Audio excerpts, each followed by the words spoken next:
On en parlait il y a quelques instants, le groupe ADF vient de s'installer dans les Yvelines, à Magny-les-Hameaux, enfin vient de s'implanter réellement dans les Yvelines, vu que vous étiez déjà à Magny-les-Hameaux. Laurent Dufourneau, je rappelle, vous êtes le directeur des opérations pour la région Île-de-France.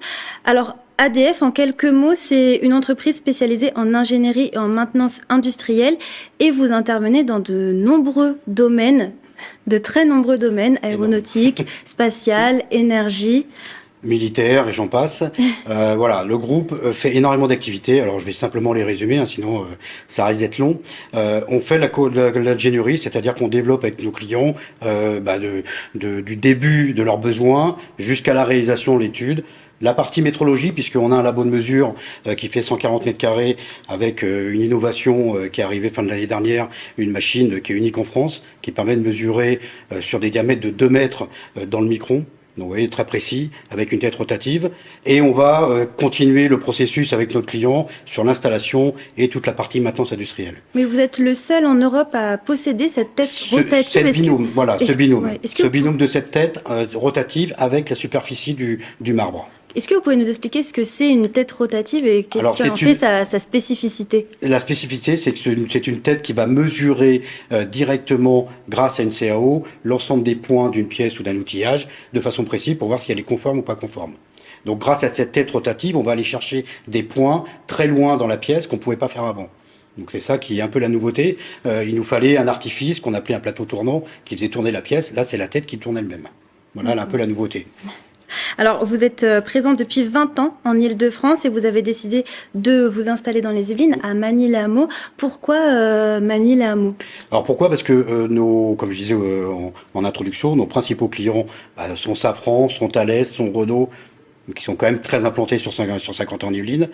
Et on a aussi nos clients type Dassault ou Shell Nanterre qui sont accessibles avec le duplex. En une demi-heure, vous êtes rapidement directement chez ces clients-là. Donc voilà pourquoi. Et donc vous passez d'un site de 800 mètres carrés à 1600 Exactement. mètres carrés. Pourquoi plus grand? Vous aviez besoin de plus d'espace? Pourquoi? Parce qu'on est passé d'un atelier de 300 mètres carrés à un atelier de 1000 mètres carrés. Pour résumer, l'avantage de l'atelier 1000 mètres carrés, c'est qu'on va pouvoir réaliser une activité qu'on n'avait pas dans l'Île-de-France, qui est l'intégration. C'est-à-dire qu'on va faire du montage directement dans notre atelier pour livrer les machines directement à nos clients. Là où on faisait cette activité à l'extérieur de l'Île-de-France, dans notre groupe. Et donc le but était aussi de regrouper toutes vos filiales? Oui. Donc là, c'est de se regrouper l'ensemble des expertises, des innovations. On a énormément d'innovations. On parle de la réalité virtuelle, on parle de logiciels qui permettent d'accompagner nos clients sur l'augmentation de production, le suivi de leur production aussi. Donc voilà, ça, on parle beaucoup d'innovation et c'est quelque chose que nous identifie auprès de nos clients puisqu'on leur apporte des innovations lors de leurs besoins et on est capable de les accompagner aussi bien sur l'outillage que du co-ingénierie au niveau de leurs produits. On accompagne actuellement typiquement Alstom sur l'ascenseur à mobilité réduite du nouveau TGV par exemple. Donc ça, c'est nous qui le ferons la co-ingénierie avec eux et la fabrication dans nos ateliers. Et alors, en 15 ans, vous avez triplé votre chiffre d'affaires. Oui. D'ici 2025, vous visez les 600 millions d'euros de chiffre d'affaires. Votre entreprise, on dirait, elle connaît pas la crise. Elle n'a pas connu la crise. C'est un peu le cas. C'est pour ça qu'on a énormément de besoins en termes de recrutement. Je le précisais, il y a environ 50 postes ouverts sur l'Île-de-France, qui passent de mécaniciens, électromécaniciens, d'acheteurs, qualiticiens, enfin voilà, j'en passe. Et on précise, ce n'est que des contrats CDI. C'est que des CDI. Oui. Alors pourquoi? Parce que on est sur vraiment de l'expertise. Une personne, le temps de le former, vont mettre 3 à 6 mois pour être autonome sur des prestations. Donc faire un CDD ou un contrat mission, pour nous, il n'y a aucun intérêt. Parce qu'on aura formé cette personne pendant 3 et 6 mois, je vois pas l'intérêt de faire ce genre de contrat.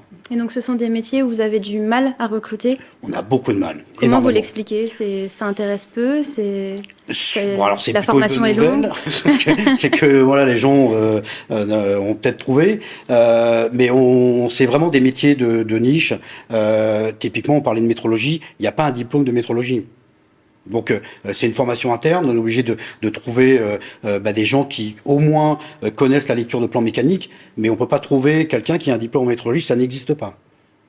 Donc quand on parle de métrologie, les gens, la plupart ne connaissent pas justement ce métier-là.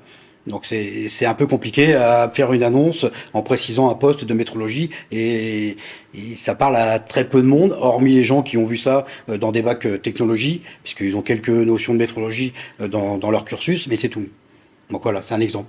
Et donc, si on a des potentiels intéressés parmi nos téléspectateurs, ils peuvent candidater dès aujourd'hui. Tout de suite, sans aucun problème. Donc ça, il n'y a pas de souci. Tous les postes sont en ligne. Donc voilà, qu'ils n'hésitent pas. Au contraire, ils seront reçus justement dans nos nouveaux sites de 1600 mètres carrés. Eh bien, merci beaucoup, Laurent Dufourneau, d'avoir répondu à nos questions. Merci.